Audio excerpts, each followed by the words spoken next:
আগামী 12ই April ADC নির্বাচনকে সামনে রেখে ধলাই জেলার 6টি কেন্দ্রে চলছে প্রশাসনিক প্রস্তুতি। আজ কুলাই চাম্পা হাওর কেন্দ্রের ভোট কর্মীদের নিয়ে আমবাসা টাউন হলে অনুষ্ঠিত হয় দ্বিতীয় পর্বের প্রশিক্ষণ। উপস্থিত ছিলেন এই কেন্দ্রের নির্বাচনী পর্যবেক্ষক অনিমেষ দাস, রিটার্নিং অফিসার রিঙ্কু রিয়াং, এছাড়াও রয়েছে ধনঞ্জয় চাকমা, বর্ণিতা বিশ্বাস প্রমুখ। রিটার্নিং অফিসার রিঙ্কু রিয়াং জানান, নির্বাচনের কাজ সঠিকভাবে সম্পাদন করার লক্ষ্যে এই ধরনের প্রশিক্ষণ কর্মসূচি। 300 জন, আই থিঙ্ক 265 জন আছে আমরা পুলিং পার্সোনাল।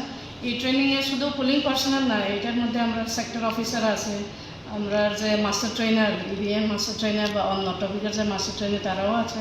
তো ট্রেনিংটা বেসিক্যালি তারাই ইম্পার্ট করতেছে।